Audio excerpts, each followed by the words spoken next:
Hello students, आज हम इस वीडियो में पढ़ेंगे क्लास 10th का chapter number 6 life process. So first of all हम लाइफ प्रोसेस की डेफिनेशन देखेंगे। तो डेफिनेशन समझने से पहले बच्चों, आपको जैसे पता है हमारी बॉडी किससे बनी हुई होती है? सेल्स से। सेल्स जो है वो मिलकर क्या बनाते हैं? टिश्यू। और टिश्यू मिलकर क्या बनाते हैं? ऑर्गन। और सभी ऑर्गन्स मिलकर हमारी पूरी बॉडी को बनाते हैं। और हमारे ऑर्गन्स कौन कौन से होते हैं बच्चों? जैसे स्टमक है, लंग्स, हार्ट,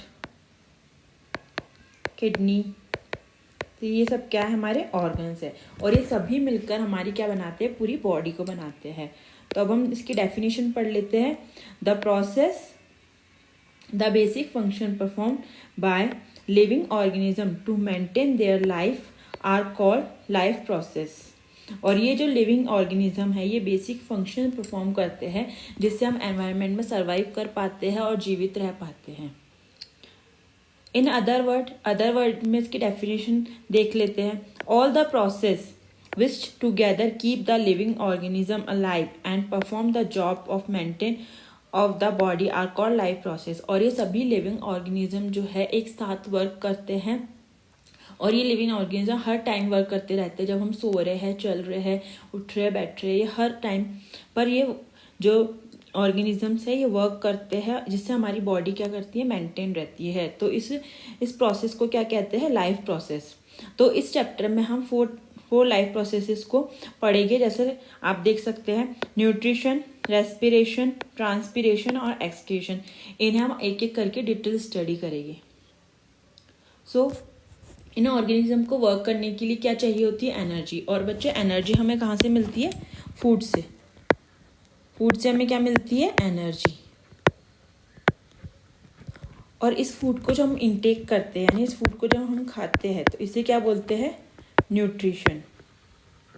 क्या बोलते हैं इसे? न्यूट्रिशन। तो अब हम सबसे पहले देखेंगे न्यूट्रिशन की definition. The process by which an organism takes food and utilise it to get energy, repair for growth, maintain etcetera. जो ऑर्गेनिज्म है तो उन्हें क्या चाहिए? उन्हें एनर्जी चाहिए। और एनर्जी कहाँ से मिलती है? हमें फूड से। और ये एनर्जी जो है ऑर्गेनिज्म को क्या करती है? ग्रोथ करती है, उन्हें मेंटेन रखती है, उन्हें रिपेयर करती है। तो एनर्जी जो होती है वो हमारे लिए बहुत ज़रूरी होती है। और वो हमें किससे मिलती है? न्यूट्रिशन यानी फूड से। न्यूट्रिशन कितने टाइप का होता है? ऑटोट्रॉपिक न्यूट्रिशन और हेटेरोट्रॉपिक न्यूट्रिशन। ऑटोट्रॉपिक न्यूट्रिशन, जैसे हम पहले डेफिनेशन देख लेते हैं ऑटोट्रॉपिक न्यूट्रिशन की। Autotrophic word is form the two word. Auto means क्या? Auto and trophic. Auto means क्या होता है? सेल्फ। एंड ट्रॉपिक मीन क्या होता है? न्यूट्रिशन। यानी जो ऑर्गेनिज्म अपना फूड जो है खुद बनाते हैं तो उन्हें क्या कहते हैं? Autotrophic nutrition. जो क्या करते हैं? सिंपल इनऑर्गेनिक मटेरियल से क्या बनाते हैं? Organic material. जैसे वाटर, मिनरल, CO2। इससे उन्होंने क्या बनाया? शुगर और O2। शुगर मीन्स ग्लूकोज, जिसका फॉर्मूला होता है C6H12O6 और O2। इसका सबसे बेस्ट एग्जाम्पल है प्लांट्स। और प्लांट्स किस प्रोसेस से अपना फूड बनाते हैं? फोटोसिंथेसिस प्रोसेस से, जिसे हम आगे स्टडी करेंगे। Photosynthesis process. तो फोटोसिंथेसिस प्रोसेस में क्या होता है? CO2 और H2 जो है मिलकर सनलाइट और जो लीफ में क्लोरोप्लास्ट प्रेजेंस होता है उसकी प्रेजेंस में क्या बनाते हैं? ग्लूकोज और O2। जिसमें ग्लूकोज जो है प्लांट्स जो है एब्जॉर्ब कर लेते हैं ग्लूकोज के फॉर्म में और उसके एनर्जी की तरह यूज करते हैं। अब हम इसकी डेफिनेशन देख लेते हैं। The process by which green plants make their own food from carbon dioxide and water in the presence of chlorophyll is called photosynthesis. अब इसकी केमिकल रिएक्शन देख लेते हैं। प्लांट्स को जो कार्बन डाइऑक्साइड कहाँ से मिलती है? एयर से। वाटर कहाँ से मिलता है? सॉइल से। एनर्जी कहाँ से मिलती है? सनलाइट से। और क्लोरोफिल का काम क्या होता है? Help in absorbing energy. Energy को एब्जॉर्ब करने का काम कौन करता है? क्लोरोफिल। और जो स्टोमेटा है, स्टोमेटा क्या होते हैं, जो लीव्स में प्रेजेंस होते हैं टाइनी पोर्स जहाँ से गैसेस का एक्सचेंज होता है, तो उन्हें क्या कहते हैं, स्टोमेटा। जैसे आप इसका डेफिनेशन देख सकते हैं, the carbon dioxide enter the leaves through tiny pores are called stomata. इसमें एंड प्रोडक्ट क्या बनता है, फोटोसिंथेसिस में ऑक्सीजन और ग्लूकोज, जैसे हमने आगे रिएक्शन में देखा था। The extra glucose convert into starch, जो एक्स्ट्रा ग्लूकोज होता है वो किस में कन्वर्ट हो जाता है, स्टार्च में या कार्बोहाइड्रेट में। It is store in the leaves of plant, और ये लीव्स में क्या होता है, स्टोर होता है। जैसे कि आप इस डायग्राम में देख सकते हैं, क्लोरोफिल का काम क्या होता है, एनर्जी को एब्जॉर्ब करना। कार्बन डाइऑक्साइड कहाँ से एंटर करती है, लीव्स के जो स्टोमेटा है वहाँ से। जो लाइट या एनर्जी जो कहाँ से मिलती है, सनलाइट से। वाटर कहाँ से एब्जॉर्ब होता है, रूट से। और ये सब मिलकर क्या बनाते हैं, स्टार्च, यानी प्लांट्स का फूड। और ये ऑक्सीजन जो है वो एयर में निकल जाती है। Photosynthesis take place in 3 step. Photosynthesis 3 steps में कंप्लीट होता है। जैसे absorption of light energy by chlorophyll, light energy का क्लोरोफिल जो है वो एब्जॉर्ब करता है।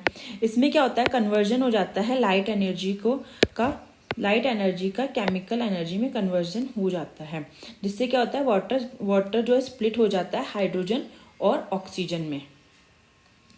वाटर जो है स्प्लिट हो जाता है, कैसे, हाइड्रोजन और ऑक्सीजन में स्प्लिट हो जाता है।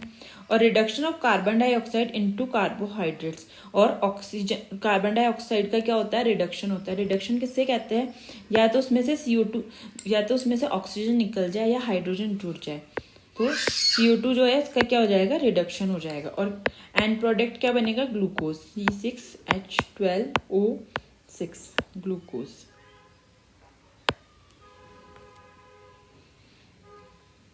क्लोरोप्लास्ट क्या होता है, क्लोरोप्लास्ट कहाँ प्रेजेंट होता है, क्लोरोफिल में प्रेजेंट होता है क्लोरोप्लास्ट। तो chlorophyll is present in cell organelles called chloroplast.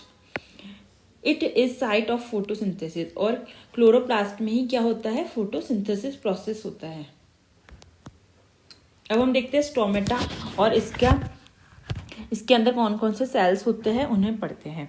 Stomata is present in the surface of leaves. Stomata जैसे हमने आगे पढ़ा है, स्टोमेटा जो है लीव जो होती है उसकी सरफेस पर प्रेजेंट होता है। Stomatal pores are surrounded by guard cell, और जो स्टोमेटा की ये पोर्स है ये किससे सराउंडेड होते हैं, इन सेल्स को क्या कहते हैं, guard cells. They control opening and closing of stomata, और ये गार्ड सेल्स ही जो होती है ये स्टोमेटा के ओपनिंग और क्लोजिंग को क्या करते हैं, कंट्रोल करते हैं। हाउ कैन वर्क स्टोमेटा, अब ये स्टोमेटा वर्क कैसे करते हैं। When water flow in guard cell, it swell, become curve and pores open. जब वाटर इन गार्ड सेल्स में एंटर करता है तो ये कर्व शेप की हो जाती है और इनमें वाटर एंटर कर जाता है।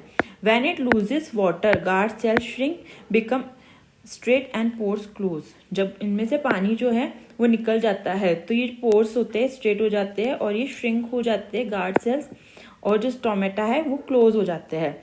The gases exchange in plants take place through stomata, और जो गैसेस का एक्सचेंज होता है किसके थ्रू होता है, स्टोमेटा के थ्रू। अब हम देखते हैं हेट्रोट्रॉपिक न्यूट्रिशन। हेट्रो मीन्स क्या होता है, अदर, और ट्रॉपिक मीन्स क्या होता है, nutrition. The organism which cannot make their own food from inorganic sources and depend on other organism for food are known as heterotrophs. Heterotrophs क्या होते हैं, जो inorganic sources से अपना फूड प्रिपेयर नहीं कर पाते हैं और जो अदर ऑर्गेनिज्म पे डिपेंड होते हैं फूड के लिए, उन्हें क्या कहते हैं, हेट्रोट्रॉप्स। अब हम देखते हैं टाइप ऑफ हेट्रोट्रॉपिक न्यूट्रिशन। इसमें क्या होगा, सबसे फर्स्ट पढ़ेंगे हम सेप्रोट्रॉपिक न्यूट्रिशन, पैरासिटिक न्यूट्रिशन और होलोजोइक न्यूट्रिशन। सेप्रोट्रॉपिक न्यूट्रिशन क्या होता है, जिसमें dead plants, dead and डिकिंग animals जो होते हैं वो उनसे ऑर्गेनिज्म अपना क्या करते हैं, फूड लेते हैं, जिसके एग्जांपल है यीस्ट और मशरूम।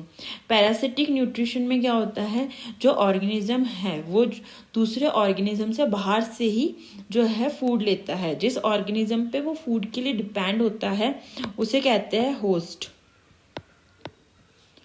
तो इसमें क्या होता है, जैसे टैपवर्म है, लाइस यानी जू है, और जैसे मॉस्किटोज होते हैं, ये क्या करते हैं हमारी बॉडी के ऊपर से ही क्या करते हैं, अपने फूड को लेते हैं। होलोजोइक न्यूट्रिशन, इसमें होलोजोइक न्यूट्रिशन में क्या होता है, जैसे जो हम लोग हैं, जैसे हम ह्यूमन बींग्स हैं, अमीबा है, हम क्या करते हैं फूड को इनटेक करते हैं, फिर उसका डाइजेशन करते हैं, उसका एसिमिलेशन होता है, फिर उसका एक्सक्रीशन होता है। तो ये स्टेप बाय स्टेप होता है। तो ये इससे क्या बोलते हैं, होलोजोइक न्यूट्रिशन। अब इन सभी न्यूट्रिशंस को हम डिटेल स्टडी करेंगे। फर्स्ट है सेप्रोट्रोपिक nutrition, organism which obtain their food from dead plants and dead and decaying animal, dead plants, dead and decaying animal bodies and other decaying organic matters are called saprotrophs, जिसके examples है fungi, yeast, mushroom, bread moulds. Saprotrophic nutrition food and Saprotropic break down food and convert complex organic molecule into simple substance outside their body. Saprophytes क्या करते हैं, जो food है उसको क्या करते हैं, छोटे छोटे मॉलिक्यूल्स में कन्वर्ट कर देते हैं, सिंपल सब्सटेंस में बॉडी आउटसाइड यानी खुद की बॉडी के आउटसाइड यानी बाहरी उसे कन्वर्ट कर देते हैं, फिर उसे जो है खाते हैं। तो इस टाइप का जो न्यूट्रिशन होता है उसे कहते हैं saprotrophic nutrition. This substance are then absorb by saprophytes as food, यानी वो बॉडी के बाहर ही उसको डाइजेस्ट कर देते हैं, छोटे छोटे मॉलिक्यूल में छोटे छोटे मॉलिक्यूल में तोड़ देते हैं। तो उससे क्या बोल देंगे, फिर उससे क्या करते हैं, फिर उससे लेते हैं यानी उसको खाते हैं।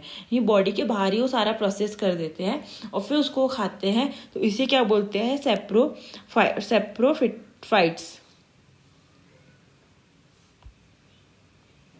अब हम देखते हैं पैरासिटिक न्यूट्रिशन। पैरा मीन्स क्या होता है, अदर, और साइट मीन्स क्या होता है, food.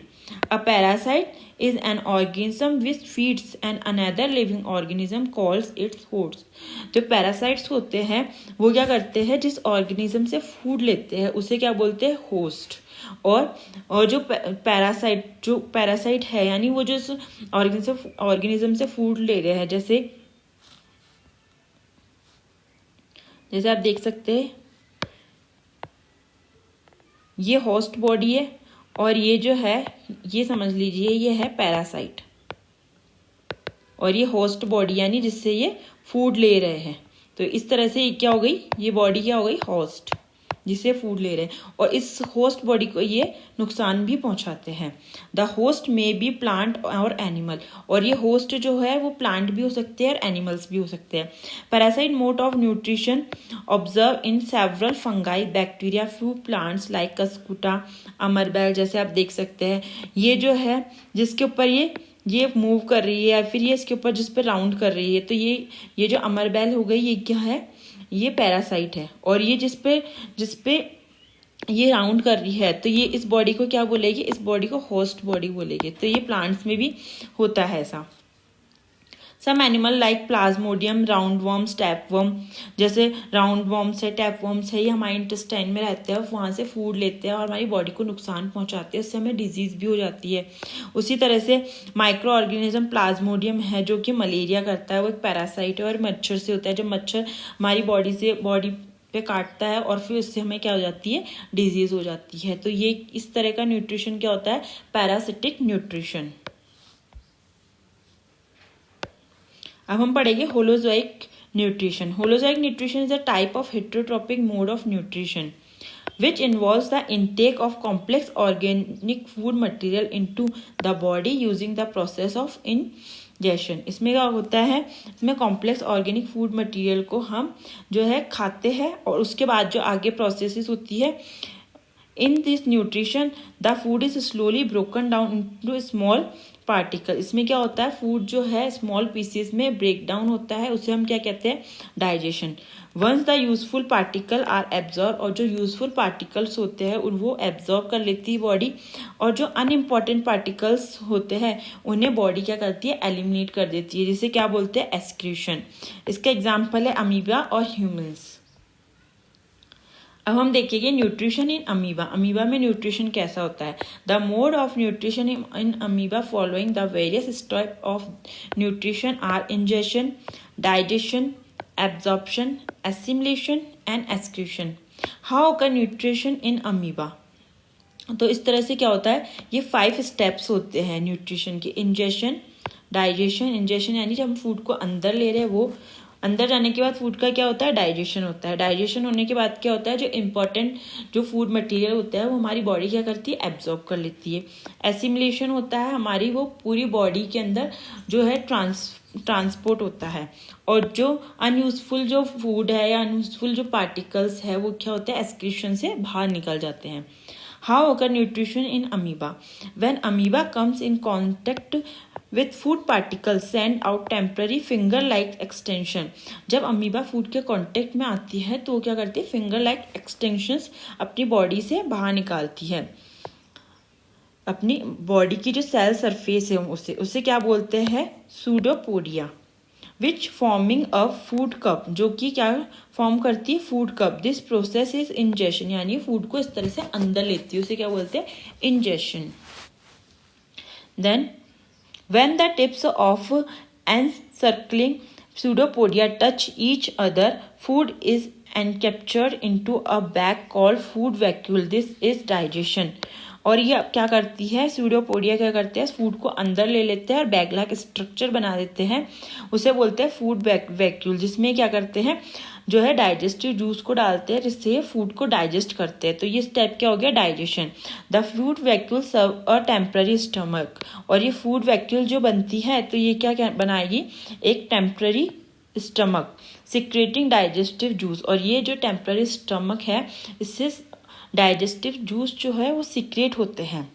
The digestive food gets absorb and diffuse into cytoplasm and then assimilated.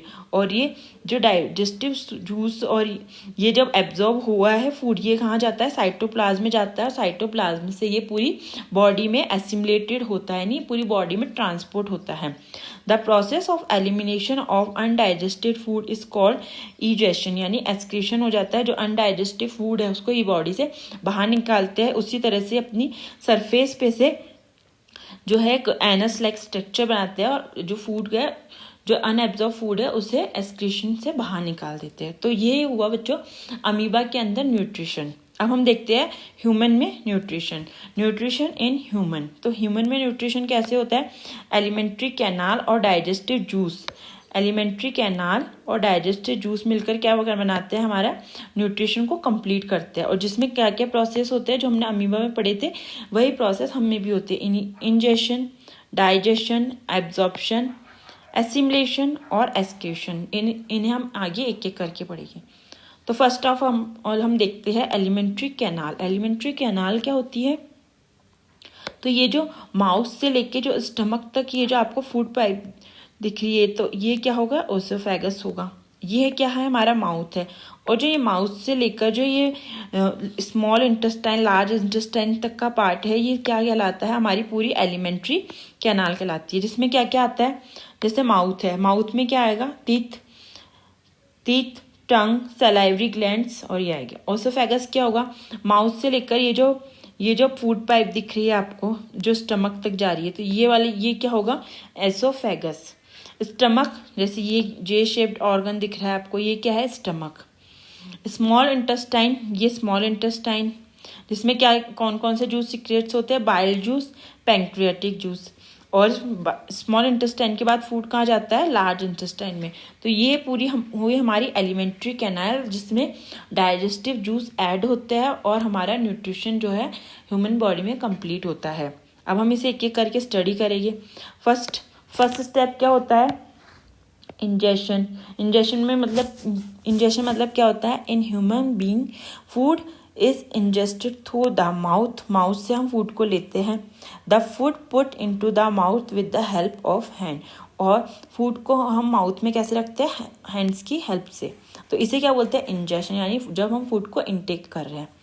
Then second step क्या होता है, सेकेंड स्टेप होता है डाइजेशन. डाइजेशन में क्या होता है, जब फूड हमारे माउथ में गया तो माउथ में ही हमारा डाइजेशन स्टार्ट हो जाता है. तो the digestion of food Cummins in the mouth itself. Mouth में हमारे क्या क्या होते हैं, टीथ क्या करते हैं, फूड को स्मॉल पीसेस में ग्राइंड करते हैं. टंग क्या करती है, फूड को रोल करती है और उसमें क्या करती है, सलाइवा को मिक्स करती है। अब क्या है, सलाइवरी ग्लैंड, सलाइवरी ग्लैंड क्या करती है, सलाइवा को मिक्स करती है फूड में और क्या करती है, एंजाइम सीक्रेट करती है, सलाइवरी एंजाइम, जो क्या करता है फूड को स्टार्च, जो फूड है जो स्टार्च की फॉर्म में आ जाता है, स्टार्च उसे क्या किस में कन्वर्ट करते हैं, मोल्टेज और सिंपल शुगर, इसे बोलते हैं केमिकल डाइजेशन।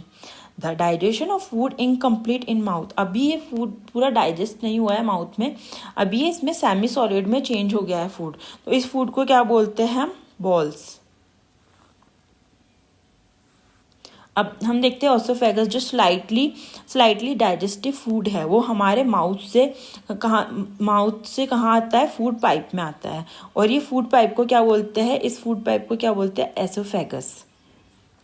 जैसे कि आप देख सकते हैं बच्चों, ये माउथ है और ये क्या है, फेरिंग्स, फेरिंग्स क्या होता है, ये कॉमन पाथ होता है किसके लिए, फूड के लिए और किसके लिए, जो हम सांस लेते हैं एयर के लिए, तो ये क्या है, कॉमन पाथ होता है फेरिंग्स। फेरिंग्स के बाद जो है फूड किस में आता है, ऑसोफेगस में, टंग के थ्रू किस में आता है, फूड पाइप में आता है। When the food enter the esophagus, its walls start rhythmic contraction and expansion called as peristaltic movement, और इस मूवमेंट को क्या कहते हैं, पेरिस्टाल्टिक मूवमेंट कहते हैं। जब टंग से ये फूड यहाँ आता है तो यहाँ से क्या होता है, एक्सपेंशन हो जाता है, और फिर ये जब नीचे जाता है तो ये जो है फूड पाइप की जो ये वॉल्स है ये वापस कॉन्ट्रैक्ट हो जाती है, यानी सिकुड़ जाती है। तो इस तरह का मूवमेंट करते हैं, फूड जो है फूड पाइप से नीचे की ओर आता है, तो इस मूवमेंट को कहते हैं peristaltic movement. This peristaltic movement of food pipe pushes the slightly digested food into the stomach, और ये जो इस तरह के मूवमेंट से फूड कहाँ पहुँचता है, स्टमक में। अब हम देखते हैं स्टमक में जो फूड है कैसे डाइजेस्ट होता है।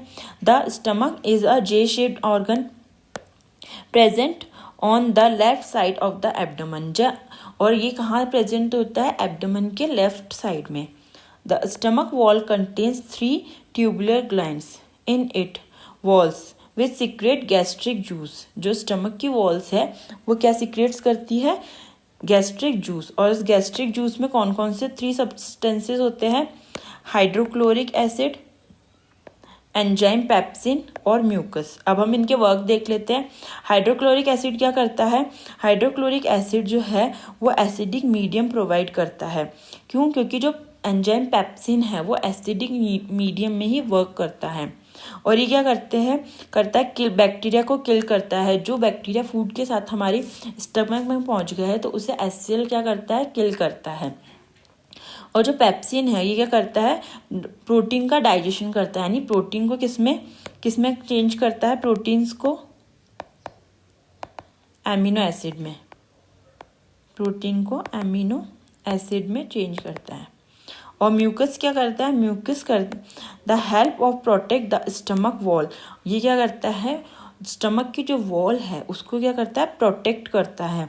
क्योंकि जो एचसीएल है वो उससे क्या हो गया, स्टमक का जो मीडियम है वो एसिडिक हो गया, उससे क्या, ये एसिडिक मीडियम जो है स्टमक की जो वॉल है उसको हार्म कर सकता है, उसे बर्न कर सकता है। तो ये क्या करता है, म्यूकस प्रोटेक्ट करता है स्टमक की वॉल को। The partially digested and semi liquid form of food, जिसे काइम कहते हैं, ये कहाँ जाता है, स्मॉल इंटेस्टाइन में। अब ये जो सेमी डाइजेस्टेड फूड है इसे क्या बोलेंगे हम, काइम, और ये कहाँ जाएगा, स्मॉल इंटेस्टाइन में, स्टमक से। अब हम देखते हैं स्मॉल इंटेस्टाइन में फूड का डाइजेशन कैसे होता है। From the stomach the partially digested food enter the small intestine. The small intestine is the largest part of alimentary canal. The small intestine in human being is the site of complete digestion of food like carbohydrate, protein and fat. अब small intestine में क्या होता है, food का complete digestion होता है। The small intestine receive the secretion of 2 glands. Small intestine में 2 glands के जो होते हैं secretions आते हैं, जैसे लीवर और पैंक्रियास। अब हम देखते हैं लीवर से कौन कौन से secretions जो है वो स्मॉल इंटेस्टाइन में आते हैं। सबसे पहले लीवर क्या सीक्रेट करता है, बाइल, यानी बाइल जूस और बाइल सॉल्ट्स जो है वो क्या कौन सीक्रेट करता है, लीवर। और ये कहाँ स्टोर होते हैं, लीवर से जाकर गॉल ब्लैडर में स्टोर रहते हैं। अब हम बाइल जूस और बाइल सॉल्ट का फंक्शन देख लेते हैं। Make the acidic food coming from stomach alkaline so that pancreatic enzyme can act on it. ये क्या करता है, बाइल जूस क्या करता है, जो फूड स्टमक से आया है वो कौन सा मीडियम था, उसका एसिडिक था, तो ये क्या करता है, उसे एल्कलाइन यानी बेसिक मीडियम में चेंज करता है बाइल जूस। और जिससे क्योंकि पैंक्रियाटिक जो एंजाइम है वो किस में वर्क करता है, बेसिक मीडियम में वर्क करता है। तो ये क्या करता है, बाइल जूस जो है वो बेसिक मीडियम बनाता है। अब हम देखते हैं बाइल सॉल्ट क्या करता है, ब्रेक करता है जो फैट के जो बड़े मॉलिक्यूल्स होते हैं या जो बड़े ग्लोब्यूल्स होते हैं उन्हें क्या करता है, लार्ज फैट जो प्रेजेंट होता है उससे स्मॉल ग्लोब्यूल्स या स्मॉल मॉलिक्यूल्स में तोड़ता है, जिससे एंजाइम जो है उन पे इजीली वर्क कर पाए। This process is called emulsification of fat, यानी बड़े फैट मॉलिक्यूल्स को छोटे फैट मॉलिक्यूल्स में तोड़ने के प्रोसेस को क्या कहते हैं, इमल्सिफिकेशन ऑफ फैट। अब हम देखते हैं पैंक्रियास कौन से जूस सीक्रेट्स करता है, the pancreas secrete pancreatic juice which contain the enzyme. Pancreatic amylase क्या करता है, break carbon dioxide starch into sugar. क्या करता है, स्टार्च और कार्बन डाइऑक्साइड को किस में चेंज करता है, शुगर में चेंज करता है। ट्रिप्सिन क्या करता है, प्रोटीन को किस में चेंज करता है, एमिनो एसिड में। और लाइपेज क्या करता है, जो इमल्सिफाइड फैट जो है उसे किस में चेंज करता है, फैटी एसिड और ग्लिसरॉल में। तो ये वर्क हो गए पैंक्रियाटिक जूस के। अब स्मॉल इंटेस्टाइन में क्या होते हैं, और भी जूसेस एंटर करते हैं और क्या करते हैं, फाइनली प्रोटीन को एमिनो एसिड में चेंज कर देते हैं, कार्बोहाइड्रेट को ग्लूकोज में चेंज कर देते हैं, और जो फैट है उसे किस में चेंज करते हैं, फैटी एसिड एंड ग्लिसरॉल में। In this way, the process of digestion convert the insoluble molecule into small water soluble molecule। अब इस डाइजेशन में क्या होता है, जो insoluble molecules थे वो water soluble molecules में क्या होते हैं, चेंज हो जाते हैं। अब देखते हैं हम एब्जॉर्प्शन, जो स्मॉल इंटेस्टाइन है उसमें फूड का एब्जॉर्प्शन कैसे होता है। इसमें क्या होता है, विली होती है जो क्या करती है, एब्जॉर्प्शन के लिए सरफेस एरिया को बढ़ा देती है, और एक इसमें प्रेजेंट होती है स्मॉल इंटेस्टाइन में। This increase the surface area of absorption. Villi क्या होती है, फिंगर लाइक प्रोजेक्शन होते हैं इनसाइड स्मॉल इंटेस्टाइन में। Villi are supplied the food to blood vessel. और विली का सेकंड काम क्या होता है, ये जो फूड जो है उसको कहाँ तक पहुँचाती है, ब्लड वेसल में पहुँचाते हैं। Then the blood vessel take food to each and every cell of the body. और ये ब्लड वेसल क्या करती है, फूड को हमारी बॉडी के एवरी सेल तक पहुँचाती है। अब हम देखते हैं excretion. Large intestine, the unabsorb food send to large intestine where it will absorb more water and form this material and feast of material removed from the body by anus। Large intestine में जो unabsorbed food है वो large intestine में जाता है, वहाँ पे क्या होती है, लार्ज इंटेस्टाइन वाटर और जो एसेंशियल मटेरियल होते हैं बॉडी के लिए उन्हें क्या करती है, एब्जॉर्ब कर लेती है, और जो वेस्ट मटेरियल होता है वो बॉडी जो है एनस के थ्रू जो है उसे बाहर निकाल देती है। तो बच्चों यहाँ पर कंप्लीट होता है हमारा ह्यूमन न्यूट्रिशन। अब हम नेक्स्ट पढ़ेंगे ह्यूमन रेस्पिरेशन। तो रेस्पिरेशन क्या होता है, एक ब्रीथिंग प्रोसेस होता है। रेस्पिरेशन क्या होता है, एक ब्रीथिंग, जिसे हम सांस लेना कहते हैं, ब्रीथिंग प्रोसेस होता है, जिसमें हम क्या करते हैं, एक्सहेलेशन और इनहेलेशन करते हैं, यानी सांस को अंदर लेते हैं और बाहर निकालते हैं। पर इससे हमारी बॉडी में एक केमिकल रिएक्शन होती है जिससे हमें एनर्जी मिलती है, जिससे हमारी बॉडी की हर एक सेल में जो है वो एनर्जी जाती है और हमारे ऑर्गन्स जो है वो वर्क करते हैं। सो रेस्पिरेशन की डेफिनेशन देख लेते हैं। Respiration is a process in which glucose is broken down with the help of oxygen. इसमें क्या होता है, ग्लूकोज जो होता है वो ऑक्सीजन की हेल्प से क्या होता है, ब्रेक डाउन होता है, और इससे क्या होता है, एनर्जी रिलीज होती है, और जो है कार्बन डाइऑक्साइड जो होती है वो क्या करती है, बाहर निकलती है। तो इस तरह से हमारी बॉडी को क्या मिलती है, एनर्जी मिलती है रेस्पिरेशन के थ्रू। रेस्पिरेशन जो होता है हमारी बॉडी में 2 टाइप का होता है, एरोबिक रेस्पिरेशन और एनएरोबिक रेस्पिरेशन। जो एरोबिक रेस्पिरेशन होता है वो O2 की प्रेजेंस में होता है, यानी ऑक्सीजन की प्रेजेंस में होता है। और जो एनारोबिक रेस्पिरेशन होता है वो ऑक्सीजन की किस में होता है, ऑक्सीजन की एब्सेंस में होता है। अब हम इन्हें डिटेल स्टडी कर लेते हैं। Aerobic respiration process that occurs in the presence of oxygen, यानी ऐसा रेस्पिरेशन जो ऑक्सीजन की प्रेजेंस में होता है उसे एरोबिक रेस्पिरेशन कहते हैं। जैसे ह्यूमन बींग्स में जो रेस्पिरेशन होता है वो एरोबिक रेस्पिरेशन होता है। Anaerobic respiration process that occur in absence of oxygen and it's called anaerobic respiration, जो किस में होता है, बैक्टीरिया और एल्गाई में। बैक्टीरिया, एल्गाई, और उसका एक और एग्जांपल हो सकता है यीस्ट।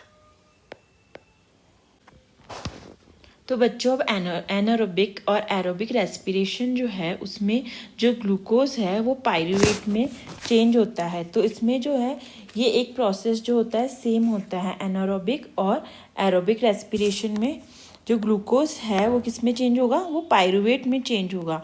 अब क्या होगा, एनारोबिक रेस्पिरेशन में क्या होगा, ऑक्सीजन की एब्सेंस में जो पायरूवेट है वो किस में चेंज हो जाएगा, इथेनॉल और कार्बन डाइऑक्साइड में, और सम अमाउंट में एनर्जी जो है वो रिलीज होगी। ऐसा किस में होता है, यीस्ट में।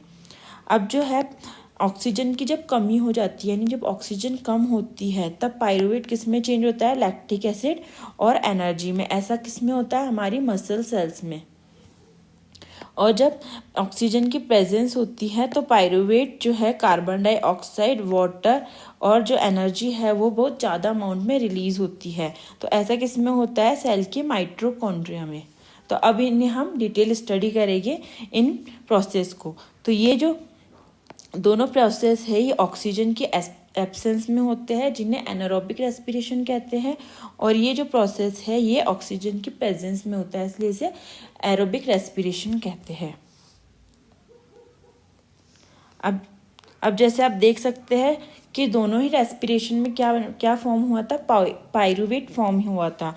तो in the absence of oxygen in yeast में यीस्ट इसका एग्जाम्पल है जिसमें ऑक्सीजन की एब्सेंस में जो ग्लूकोज है पायरूवेट में चेंज होता है। पायरूवेट जो है इथेनॉल, CO2 और एनर्जी में चेंज होता है। सो अब इससे हम पढ़ लेते हैं, pyruvate convert into ethanol and CO2 and small amount of energy, this is called fermentation. और इस प्रोसेस को क्या कहते हैं, फर्मेंटेशन, जिसमें इथेनॉल और जो CO2 है और कुछ एनर्जी रिलीज होती है। तो इस प्रोसेस को हम कहते हैं फर्मेंटेशन, जो कौन करता है, यीस्ट सेल्स करती है। In lack of oxygen in skeletal muscles, जो हमारी स्केलेटल मसल है, जब उसमें ऑक्सीजन की कमी हो जाती है तो पायरूवेट किस में चेंज होता है, लैक्टिक एसिड और एनर्जी में चेंज हो जाता है। Due to lack of oxygen, the cells undergo anaerobic respiration. When the muscles are overloaded, blood cannot supply oxygen fast enough for aerobic respiration. जब हम मसल वर्क करते हैं या एक्सरसाइज करते हैं तो जो ब्लड है वो उतनी ऑक्सीजन सप्लाई नहीं कर पाता है मसल्स में, तो उसमें क्या होता है, पायरूवेट जो है लैक्टिक एसिड में चेंज हो जाता है। और जो लैक्टिक एसिड में जब पायरूवेट चेंज होता है तो उससे क्या होता है, क्रैम्प्स होते हैं, जिससे हमें पेन होता है।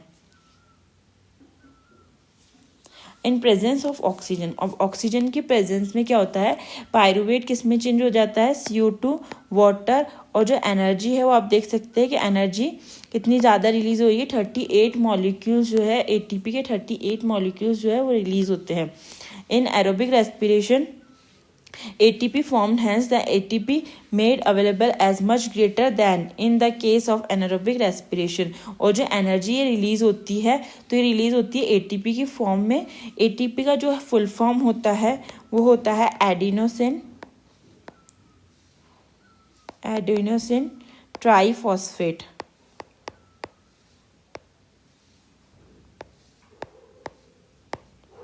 तो इसे क्या कहते हैं, शॉर्ट फॉर्म में ATP कहते हैं। और जो है ये एनर्जी की यूनिट होती है ATP, और ये एरोबिक रेस्पिरेशन में जो एनर्जी है वो एनारोबिक रेस्पिरेशन के कंपैरेटिवली बहुत ज़्यादा रिलीज होती है। तो अब हम पढ़ेंगे ह्यूमन रेस्पिरेटरी सिस्टम। जो ह्यूमन है यानी हम हमारे में रेस्पिरेशन कैसे होता है। तो रेस्पिरेशन के लिए हमारे जो पाथ होता है रेस्पिरेशन का वो क्या होता है। तो जो एयर है वो कहाँ से एंटर करती है हमारी बॉडी में, नोज से। तो नोज जो है एक्सटर्नल पार्ट होता है और जो नोज है वो बियर्स करता है 2 नोस्ट्रिल्स, यानी इन्हें क्या बोलते हैं 2 नोस्ट्रिल्स।